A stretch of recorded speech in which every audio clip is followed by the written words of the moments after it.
Hello guys, this is Asad Iqbal and welcome to the channel. Guys, आज की इस video के अंदर हम लोग डिस्कस करेंगे वेक्टरलेस रैग को और उसके लिए हम पेज इंडेक्स का इस्तेमाल करेंगे। लेकिन इसके कोड पार्ट की तरफ जाने से पहले मैं थोड़ा सा आपको थ्योरेटिकली भी एक्सप्लेन करना चाहूँगा कि वेक्टरलेस रैग होता क्या है, ठीक है, और वो किस तरह काम कर रहा होता है, ताकि कि आपको अंडरस्टैंड कोड अच्छे से हो सके। लेकिन उसको भी डिस्कस करने से पहले मैं आपको थोड़ा सा ओवरव्यू ट्रेडिशनल रैग का दूंगा, ताकि आपको आइडिया हो कि हमें ट्रेडिशनल रैग के अंदर क्या चीज़ लिमिटेशन फेस करनी पड़ रही थी और वेक्टरलेस उसको किस तरह ओवरकम कर रहा था। तो यहाँ पर मेरे पास दोनों का ही विजुअल डायग्राम है।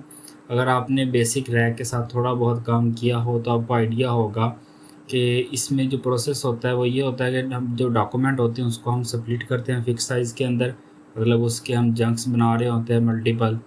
देन उस जंक्स को एम्बेडिंग मॉडल का इस्तेमाल करके उनको एम्बेडिंग्स के अंदर कन्वर्ट करके उन एम्बेडिंग्स को फिर हम वेक्टर डेटाबेसेस के अंदर स्टोर करते हैं। और जब क्वेरी आती है तो वो फिर बेसिकली डॉक्यूमेंट उसी वेक्टर डेटाबेसेस में से उसके सिमिलरिटी सर्च परफॉर्म करके उसे जो टॉप रिजल्ट्स होते हैं उनको वो एलएलएम को भेज देता है और वहाँ से फिर हमें जो रिस्पॉन्स है उसका वो मिल जाता है। लेकिन यहाँ पर एक मसला आता है इस फेज़ के अंदर, जहाँ पर हमारे पास जंकिंग हो रही होती है और उसके बाद जो हमारे पास वेक्टर डेटाबेसेस के अंदर स्टोर होने के बाद सिमिलरिटी सर्च होती है। अब यहाँ पर जब हमारे पास कॉन्टेक्स्ट स्प्लिट हो रहा होता है तो हमारे पास जो डॉक्यूमेंट स्प्लिट होता है तो इसके साथ इसका कॉन्टेक्स्ट भी समटाइम ब्रेक हो जाता है। वो किस तरह के, फॉर एग्जांपल कि हमारे पास एक डॉक्यूमेंट है, उसके अंदर टेबल्स हैं और एक टेबल का जो हेडर है वो एक जंक के अंदर रह रहा है और उसका जो मेन सेक्शन है या मेन उसका जो हाफ टेबल आप कह लें कि एक टेबल का हाफ एक जंक के अंदर चला गया और उसका दूसरा हाफ दूसरे जंक के अंदर चला गया। और अगर उसी टेबल के रेलेवेंट कोई क्वेरी एलएलएम के पास आती है तो जब वो उसके रेलेवेंट उस टेक्स्ट को वो वेक्टर डेटाबेस से एक्सट्रैक्ट करेगा तो हो सकता है कि उसके पास वो उस तरह का रिज़ल्ट उसको ना मिले जिस तरह का उसको रिज़ल्ट मिल सकता था अगर उसके पास वो एक ही जंक के अंदर पूरा टेबल होता। ठीक है, और फिर वो सारा प्रोसेस परफॉर्म करने में, सिमिलरिटी सर्च करने में को काफ़ी ज़्यादा टाइम लग जाता है। तो इसी चीज़ को ओवरकम करने के लिए फिर ये सारा प्रोसेस यहाँ से ख़त्म कर दिया जाता है, तो जिस वजह से उसको फिर हमारे पास ना वेक्टर रहते हैं, ना उसकी हम जंकिंग करते हैं, ना उससे हम एम्बेडिंग जनरेट करते हैं। तो अगर ये चीज़ नहीं करते तो फिर हमारे पास उनके वेक्टर का काम ख़त्म हो गया। तो इसलिए फिर हमारे पास जो दूसरी पाइपलाइन आती है वो उसको हम कहते हैं वेक्टरलेस। अब वेक्टरलेस के अंदर क्या चीज़ हो रही होती है, जो हमारे पास डॉक्यूमेंट आते हैं उन डॉक्यूमेंट से हम एक ट्री स्ट्रक्चर बनाते हैं। ट्री स्ट्रक्चर इस तरह बनाते हैं कि आप कह लें कि हम उससे टेबल ऑफ कंटेंट बनाते हैं। जिस तरह बुक पूरी हमारे पास होती है उससे स्टार्ट के ऊपर उसका पूरा टेबल ऑफ कंटेंट होता है। तो अगर हमें किसी स्पेसिफिक टॉपिक के ऊपर जाना है तो हम वन बाय वन पेज को जाके देख के अगर हम जाएंगे तो हमें बहुत सारा टाइम लग जाएगा। तो इससे बचने के लिए हम क्या करते हैं कि हम टेबल ऑफ कंटेंट पे जाते हैं। हम टेबल ऑफ कंटेंट पे जाने के बाद हमें पता चल जाता है कि ये फ़लाँ पेज के ऊपर हमारे पास फ़लाँ वाला ये वाला टॉपिक हमारे पास मौजूद है। तो हम क्या करते हैं, डायरेक्ट उस पेज के ऊपर चले जाते हैं टेबल ऑफ कंटेंट की मदद से। तो वेक्टरलेस रैग के अंदर भी यही चीज़ हो रही होती है। वो पूरे डॉक्यूमेंट से जो एलएलएम है बिफोर द रीजनिंग वो सा क्या करता है, वो उस डॉक्यूमेंट का एक ट्री स्ट्रक्चर बना लेता है जिसके अंदर उसमें हमारे पास फॉर एग्जांपल कि एक बुक है, बुक का टाइटल उसका मेन नोड होगा, उसके जितने भी चैप्टर हैं वो उसके प्राइमरी नोड होंगे, वो चैप्टर 1 चैप्टर 2 चैप्टर 3 हो जाएगा। और चैप्टर के अंदर जितने सब टॉपिक हैं उसके वो हो सकता है कि 1.1 1.2 1.3, ठीक है। इसी तरह इसके 2.1 2.2, ठीक है, उसके बाद 2 के फिर आगे फर्दर 2.1 2.2.1 2.2.2, इसी तरह 3 के आगे, इस तरह ट्री स्ट्रक्चर बन जाता है पूरा। और जब एलएलएम के पास क्यूरी आती है, वो क्यूरी बजाय कि वो पूरा डॉक्यूमेंट सर्च करे, वो सबसे पहले टेबल ऑफ कंटेंट के पास जाता है और वहाँ से उसका रेलेवेंट कंटेंट उठा के देखता है कि अच्छा इसके रेलेवेंट ये इस पेज नंबर के ऊपर हमारे पास कंटेंट मौजूद है, इस पेज के ऊपर है। तो वो डायरेक्टली उस पेजेस से वो कंटेंट उठा के उसका कॉन्टेक्स्ट लेके वो सारा उसके क्वेरी को उसको आंसर की फॉर्म के अंदर फॉर्मेट करके तो वो आगे यूज़र को दे देता है, ठीक है। तो ये सारा प्रोसेस हो रहा होता है। तो यहाँ पर उसको मैंने सम अप किया है कि traditional document junk embedding vector databases similarity search और देन आंसर होता है। इसमें हमारे पास क्या होता है, डॉक्यूमेंट से ट्री इंडेक्स बनता है। अगर हमारे पास एक ट्री स्ट्रक्चर बनता है, जिस तरह ये आपके पास टेबल ऑफ कंटेंट होते हैं ना एक बुक के, अगर आप देखो तो यहाँ पर हमारे पास मेन से पार्ट 1 है, उसके आगे चैप्टर 1 है, चैप्टर 1 से आगे उसके फर्दर टॉपिक है, आगे उसका पेज नंबर भी मौजूद है।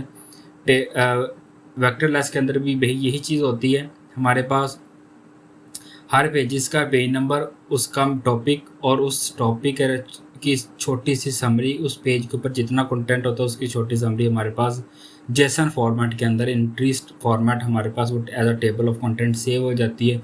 फिर हम वही चीज़ LLM को दे के इस्तेमाल करते हैं। तो इस तरह का कुछ फॉर्मेट उसके अंदर भी बनता है। तो ये मैं चीज़ आपको कोड के अंदर भी शो करूँगा जब हम इसका ट्री इंडेक्स बनाएंगे। देन LLM उस ट्री इंडेक्स के ऊपर रीजनिंग करता है, ठीक है, पेज को रिट्रीव करता है, देन उसके बाद वो हमें आंसर दे देता है। तो इस वीडियो का जितना भी हमारे पास कंटेंट है वो सारा एज अ ब्लॉग फॉर्मेट मेरे इस सबस्टैक जो है वहाँ पर मौजूद है। आप वहाँ से जाके भी इसका एक्सेस कर सकते हैं। इसका लिंक मैं डिस्क्रिप्शन में दे दूँगा। यहाँ पर मैंने बहुत डिटेल से ये सारी चीज़ें डिस्कस की हैं कि हमारे पास क्या क्या हमारे पास लिमिटेशंस थी रैक की, ठीक है, और वेक्टर लेस उसको किस तरह एड्रेस करता है, ठीक है। ना इसमें हमारे पास जंकिंग हो रही होती है, ना हमारे पास वेक्टर होता है। हमें जिस तरह मैंने पहले बताया कि बुक के ऊपर हमें कोई टॉपिक चाहिए हो तो हम क्या करते हैं, हम डायरेक्टली उस टॉपिक के ऊपर जाके टेबल ऑफ कंटेंट से डायरेक्ट उस टॉप पेज नंबर के ऊपर जाके हम एक्सेस कर लेते। तो हमारे पास ह्यूमन लाइक रीजनिंग हो रही होती है, और उसके बाद जो कोड मैं आपको एक्सप्लेन करने जा रहा हूँ उसका सारा प्रोसेस यहाँ पर हमारे पास मौजूद है, ठीक है। और जो कोड हम इस्तेमाल कर रहे हैं उसमें हमारे पास क्या चीज़ होगी, मैं उसका भी यहाँ पर आपको ओवरव्यू दे देता हूँ, ठीक है। इसको मैं थोड़ा सा एक्सपेंड कर लेता हूँ ताकि आपको आइडिया हो। इसमें जो डॉक्यूमेंट हम इस्तेमाल कर रहे हैं वो डीपसीक का R1 पेपर होगा, ठीक है। और उसके बाद पेज इंडेक्स की API इस्तेमाल करते हुए हम उस डॉक्यूमेंट से हायरार्किकल स्ट्रक्चर ट्री बनाएंगे। उसके बाद उसका जो हम उस ट्री स्ट्रक्चर को as a table of content store करेंगे, ठीक है। टेबल ऑफ कंटेंट जब हमारे पास बन जाएगा उसका हम स्टोर, ठीक है। उसके बाद जब क्वेरी आएगी, उस क्वेरी जो LLM है उसको लेके इस ट्री इंडेक्स के ऊपर उसको रीजनिंग करेगा। पेज इंडेक्स की जो API है वो उसके रेलेवेंट कॉन्टेक्स्ट निकालेगी, और इन दोनों का रीजनिंग और जो हमारे पास कॉन्टेक्स्ट होगा, और इसके साथ क्वेरी हमारे पास लास्ट पे फिर से LLM के पास जाएगी, और वो इस कॉन्टेक्स्ट और रीजनिंग के लिहाज से हमें आंसर जनरेट करके दे देगा। और अगर आप यहाँ पर पूरे वर्कफ्लो के अंदर देखो तो हमारे पास कहीं पर भी हमने वेक्टर की एम्बेडिंग्स नहीं बनाई, इससे हमने कोई जंक नहीं बनाई, सॉरी, ना उससे हमने एम्बेडिंग जनरेट किए, ना उसको हमने डेटाबेसेस के अंदर स्टोर किए। तो ये हमारे पास बेसिकली जो हमारे कोड का वर्कफ्लो है वो कुछ इस तरह का होगा। तो चलें अब हम चलते हैं VS कोड के अंदर, मैं आपको सारी चीज़ें एक्सप्लेन करता हूँ। आपने सबसे पहले एक सेपरेट पाइथन एनवायरनमेंट बना लेना, ठीक है। और उसके साथ साथ आपने अपनी APIs कीज़ को एक्सेस कर लेना है फ्रॉम पेज इंडेक्स, ठीक है। इस पेज इंडेक्स की API से जाएंगे तो आपके पास यहाँ पर API आ जाएगी। आप यहाँ से नई क्रिएट न्यू API करके अपनी नाम दे के इसको क्रिएट कर लीजिएगा। देन उसके बाद आप ग्रोक, क्योंकि मैं यहाँ पर ग्रोक का इस्तेमाल कर रहा हूँ क्योंकि ग्रोक हमें जो बहुत सारे LLM है वो सारे हमें फ्री फॉर के अंदर देता है, उसको हम टेस्ट कर सकते हैं विदाउट स्पेंडिंग एनी मनी। तो आप यहाँ से अपनी क्रिएट न्यू API करके तो उस चीज़ को कर सकते हैं, कॉपी करके बाद में आप यहाँ पर कोड के अंदर इस्तेमाल कर सकते हैं। तो ये आपके पास थोड़ी सी प्रीरिक्विजिट है, इसको आपने कर लेना है ज़रूर, ठीक है। और जितने भी यहाँ पर मैं लामा का मॉडल इस्तेमाल कर रहा हूँ, लेकिन आपके पास ये जितने भी मॉडल हैं इनमें से आप कोई भी मॉडल इस्तेमाल कर सकते हैं। सिंपली आपने यहाँ पर क्लिक करके यहाँ से जो भी मॉडल होगा उसकी नेम अपने मॉडल का कॉपी कर लेना और कोड के अंदर पेस्ट करके आप अपनी मर्ज़ी का यहाँ से मॉडल इस्तेमाल कर सकते हैं, इनमें से कोई भी जो आपको अच्छा लगे, ठीक है। हम लामा का इस्तेमाल कर रहे होंगे तो ये कोई ज़रूरी नहीं, आप जौन सा मॉडल चाहें आप यूज़ कर सकते हैं, ठीक है। तो आपने सबसे पहले कोई एक कॉन्डा इन्वायरमेंट क्रिएट कर लेना, ठीक है। उसके बाद हमारे पास ये लाइब्रेरीज़ हैं जिसमें पेज इंडेक्स है, ग्रोक और रिक्वेस्ट है। ये 3 लाइब्रेरी हमें चाहिए, इनको आपने इंस्टॉल कर लेना है, ठीक है जी, हम यहाँ पर वेट कर लेते हैं ताकि ये इंस्टॉल हो जाएँ। ये जो पेज इंडेक्स है, पेज इंडेक्स लाइब्रेरी है, इसको हम जो ट्री स्ट्रक्चर बिल्ड करेंगे, उसके बाद कॉन्टेक्स्ट को रिट्रीवल करेंगे, तो उसके लिए हम इस्तेमाल करेंगे ग्रोक। जैसे मैंने पहले बताया कि इसको हम इस्तेमाल करेंगे LLM को एक्सेस करने के लिए, उसको रिस्पांस भेजने के लिए और वहाँ से अपना रिस्पांस हासिल करने के लिए। और रिक्वेस्ट API हम जो रिक्वेस्ट लाइब्रेरी है, क्योंकि हम यहाँ पर डॉक्यूमेंट इस्तेमाल कर रहे हैं DeepSeek का R1 पेपर, तो उसको डाउनलोड करने के लिए हमें रिक्वेस्ट लाइब्रेरी की ज़रूरत पड़ेगी, तो इसलिए हम उसको इस्तेमाल कर रहे हैं। ठीक है, अब जिस तरह आपको पता है कि हमारे पास लाइब्रेरी इंस्टॉल हो चुकी हैं, अब यहाँ से हम इंपोर्ट करेंगे। ठीक है, ये कुछ यूजुअली जो हम इंपोर्ट करते हैं वो है। ठीक है, उसके बाद पेज इंडेक्स से हमने पेज इंडेक्स क्लाइंट को इंपोर्ट किया है और ग्रोक से हमने ग्रोक क्लाइंट को इंपोर्ट किया। इसको हम सिंपली यहाँ से रन करेंगे। आप शिफ्ट एंटर से भी रन कर सकते हैं। अब यहाँ पर ये वाला सेल मैंने पहले रन कर लिया था, ठीक है, क्योंकि और यहाँ पर मैंने APIs को हार्ड कोड किया हुआ है। तो आप बेहतर जब आप टेस्ट करें कोड को, तो बेहतर होगा यहाँ पर आप .env फाइल अपने इन्वायरमेंट के अंदर जनरेट करके अपनी APIs को वहाँ पर रखें और फिर आप पाइथन जो इन्वायरमेंट लाइब्रेरी उसका इस्तेमाल करते हुए आप APIs को एक्सेस कीजिएगा। सिर्फ मैंने ट्यूटोरियल पर्पज़ के लिए यहाँ पर APIs को हार्ड कोड किया था, लेकिन वो मैंने पहले रन करके इन APIs को यहाँ पर पेस्ट करके मैंने स्टोर कर लिया अपने वेरिएबल्स के अंदर, पेज इंडेक्स API और ग्रोक API के अंदर। तो इसलिए मैं अब इसको रन नहीं कर रहा। तो आपने मेक श्योर करना है कि आप इसको API यहाँ पर पेस्ट करके इस सेल को भी रन कर लें। ठीक है।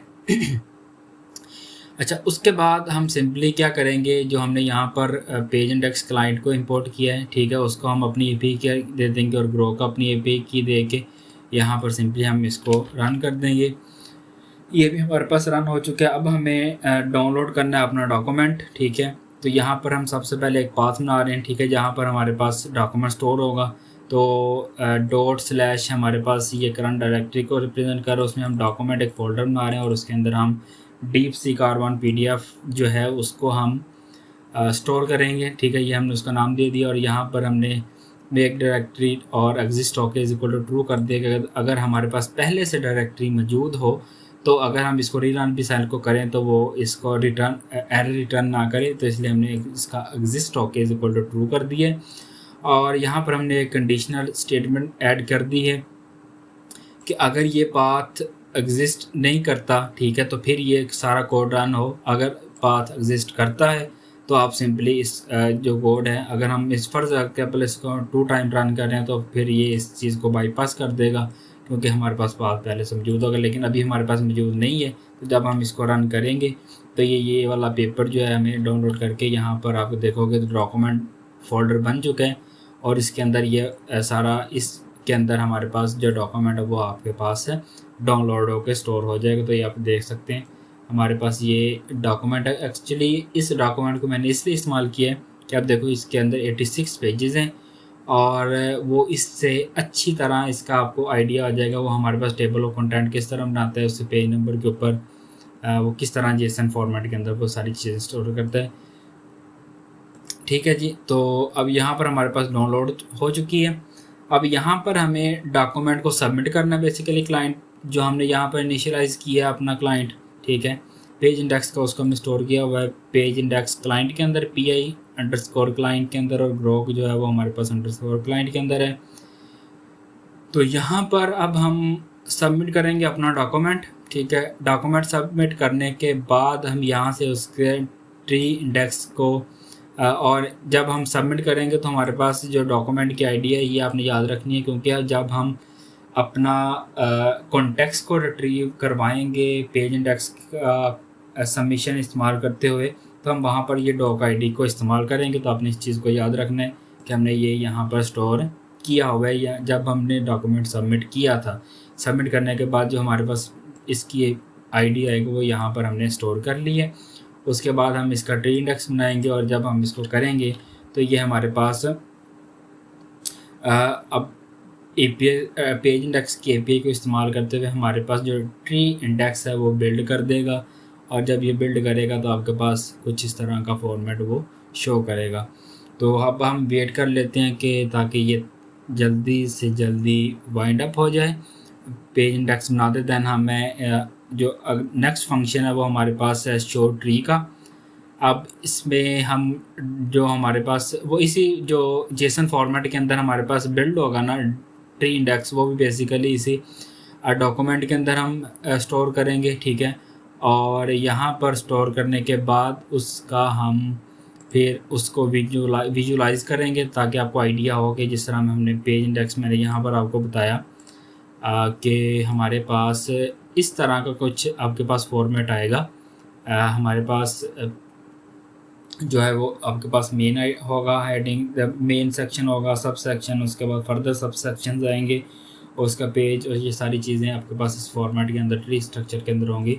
तो ये जेसन के अंदर भी हमारे पास यहाँ पर वो सारी चीज़ें शो हो जाएंगी। एक दफ़े इसको हम रन कर लें, देन हम देखते हैं कि अब हमें अब यहाँ पर आप देख सकते हैं कि हमारा जो टी इंडेक्स है वो बन चुका है, ठीक है। अब यहाँ पर हम इसको रन करेंगे, और अगर आप यहाँ पर देखो तो हमारे पास ये देखो अब्स्ट्रैक्ट आ गया, इंट्रोडक्शन आ गया, ठीक है। पेज 1 के ऊपर है, डीप सीक R10, पेज 2 के ऊपर है, डीप सीक 3, तो ये पेज नंबर और ये पेज नंबर आ गए उसके, ठीक है, सारे उसके सारी हेडिंग्स आ गई, ठीक है। उसके बाद उसका सारा जो हमारे पास फर्दर जो जितना भी इसका स्ट्रक्चर था वो सारा बिल्ड अप होके हमारे पास आ चुके। अब हमें एक फंक्शन हमने डिफ़ाइन किया जो हमारे इस ट्री इंडेक्स को एक प्लेन टेक्स्ट के अंदर कन्वर्ट कर देगा, ताकि हम LLM को इसको पास कर सकें और LLM इसके ऊपर रीजनिंग कर सके, ठीक है। अब उसके बाद हम फंक्शन डिफ़ाइन कर रहे हैं रीजनिंग का, जो फंक्शन रीज़न है, ठीक है। और वो इस फंक्शन के पास हमारे पास आएगी क्वेश्चन आएगा, ठीक है, रीज़न करने के लिए, और ट्री डेटा आएगा। इन दोनों को लेके वो आपके पास हम इस ट्री टू टेक्स्ट फंक्शन का इस्तेमाल करते हुए उस ट्री डाटा को ट्री टेक्स्ट के अंदर हम स्टोर करेंगे। देन ग्रो क्लाइंट का हम इस्तेमाल करते हुए अपना मॉडल देंगे, ठीक है, उसको, और उसका प्रॉम्प्ट इस्तेमाल करेंगे, ठीक है। और उसके बाद हम ये जो डॉक्यूमेंट है ये हमारे पास बिल्ड हो जाएगा। अब सॉरी ये फंक्शन बिल्ड हो जाएगा, इसको हम यहाँ से रन कर देते हैं।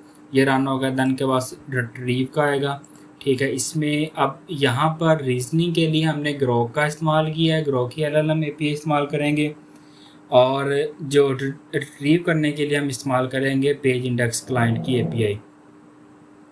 और यहाँ पर मैंने जैसे पहले भी बताया कि अब यहाँ पर रिट्रीव करने के लिए हम डॉक ID जो हमने यहाँ पर बिल्ड की है, जब हम इंडेक्स डॉक्यूमेंट सबमिट कर रहे थे, तो ये वाला हमारे पास जो डॉक ID इसको हम दे के जो हमारा कॉन्टेक्स्ट है उसको हम रिट्रीव करेंगे। तो इसलिए अब यहाँ पर देखो तो हमारे पास वो फंक्शन के अंदर हम इसलिए यहाँ पर ये चीज़ डिफ़ाइन कर रहे हैं। तो रिट्रीव के अंदर क्वेश्चन आएगा और क्वेश्चन, और ये हमारे पास आएगा इसकी डॉक ID। हम पेज इंडेक्स की चैट कंप्लीशन जो उसका ऑब्जेक्ट है वो इस्तेमाल कर रहे हैं, और वो कह रहे हैं कि जो कंटेंट उसको हम मैसेज दे रहे हैं रोल यूज़र का, और उसके बाद क्वेश्चन दे रहे हैं जो क्वेरी होगी हमारी, और उसके साथ साथ हम डॉक ID दे रहे हैं, ठीक है। अब ये फंक्शन भी हमारे पास बिल्ड हो गया, और उसके बाद आंसर का होगा। आंसर में मैं जिस तरह मैंने पहले भी बताया आपको यहाँ पर कि जब हमारे पास पहले रीजनिंग होगी, ठीक है, पहला फंक्शन जो रीज़न का बनाया था, उसके बाद कॉन्टेक्स्ट का आएगा, ठीक है। उसके बाद आंसर के अंदर हम ये कॉन्टेक्स्ट और रीजनिंग दोनों चीज़ें हम आंसर वाले फंक्शन के अंदर देंगे, ताकि उसके पास रीजनिंग भी आ जाए LLM की, और साथ ही साथ उसका कॉन्टेक्स्ट भी आ जाए, और वो उन दोनों को लेके तो वो हमारे पास जब आंसर के अंदर जाएगा तो उसका आंसर जनरेट करेगा। तो अब आंसर फंक्शन के अंदर हम क्या क्या चीज़ें इसको कॉल कर रहे हैं, हम क्वेश्चन दे रहे हैं, कॉन्टेक्स्ट दे रहे हैं, और रीजनिंग इन्फॉर्मेशन दे रहे हैं। यहाँ पर फिर से हम जो ग्रो की LLM API है उसका हम इस्तेमाल कर रहे हैं, ठीक है। और यहाँ पर मॉडल फिर से हम लामा इस्तेमाल कर रहे हैं, ठीक है। और यहाँ पर कॉन्टेक्स्ट के अंदर हम कॉन्टेक्स्ट दे रहे हैं, रीजनिंग इन्फॉर्मेशन के अंदर रीजनिंग इन्फॉर्मेशन दे रहे हैं, और क्वेश्चन के अंदर हम क्वेश्चन दे रहे हैं, और ये फंक्शन बिल्ड कर दिया। अब हम इन तीनों फंक्शंस को एक डॉक्यूमेंट के अंदर हम एक फंक्शन के अंदर हम कॉल करेंगे, और इस फंक्शन का जो हमने नाम रखा है वो आस्क है, और ये सिर्फ़ और सिर्फ क्वेश्चन लेगा। क्वेश्चन लेने के बाद क्वेश्चन और ट्री डेटा हमारे पास इस रीज़न फंक्शन के अंदर जाएगा, और रीजनिंग हमारे पास हो जाएगी। फिर उसके बाद हर रीजनिंग का हमारे पास डॉक आईडी और क्वेश्चन जो हम दे के कॉन्टेक्स्ट ले लेंगे, ठीक है। और ये दोनों रीजनिंग इंफॉर्मेशन और कॉन्टेक्स्ट इंफॉर्मेशन हम पास करेंगे आंसर फंक्शन को। यहाँ पर हम क्वेश्चन, कॉन्टेक्स्ट और रीजनिंग दे के हम इसका आंसर जनरेट कर लेंगे, और जब इसको मैं रन करूँगा तो ये फंक्शन हमारे पास रन हो जाएगा। अब सिंपली हमें इस आस्क फंक्शन को कॉल करके हमें अपना क्वेश्चन देना है। तो जब हम क्वेश्चन देंगे तो यहाँ पर हमने लिखा हुआ what is the main contribution of DeepSeek कार1। जब हम लेंगे तो ये हमारे पास स्ट्रक्चर रिट्रीवल करेगा, रीजनिंग इंफॉर्मेशन देखेगा, ये हमारे पास किस किस पेज के ऊपर उसके रेलेवेंट कंटेंट है। यहाँ पर आप देख सकते हो कि पेज 2 के ऊपर हमारे पास उसका कंटेंट मौजूद है, पेज 6 के अंदर, और पेज नंबर 8 के ऊपर हमारे पास उसका कॉन्टेक्स्ट मौजूद है, ठीक है। अब यहाँ पर उसने उसका आंसर दे दिया, ठीक है, ये हमारे पास इसका आंसर है। अब यहाँ पर उसकी रीजनिंग इंफॉर्मेशन भी सारी हमारे पास होगी, ठीक है। उसने रिट्रीव किया ये 990 चार्ट ऑफ कॉन्टेक्ट्स और सारा डाटा हमारे पास उसने वाइंड अप करके, और ये उसने उसका आंसर जनरेट कर दिया, और इसका आंसर हमारे पास ये बॉटम लाइन के अंदर भी हमारे पास मौजूद है। इस तरह आप मल्टीपल आंसर इसके जो है वो कॉल कर सकते हैं। और अब यहाँ पर आप देखो तो हमारे पास इस पूरा हमारा जो वेक्टरलेस रैक का प्रोसीजर था वो हमारे पास कंप्लीट हो चुका है। हम सिंपली अब यहाँ पर क्वेश्चन दे रहे हैं और वो हमें जो डॉक्यूमेंट जो हमने दिया था उसके रेलेवेंट इन्फॉर्मेशन निकाल के हमें दे रहे। तो ये था हमारा आज का ट्यूटोरियल, और I hope you guys like it, and make sure to subscribe the channel and hit the bell icon so you don't miss any upcoming latest video. Thank you very much.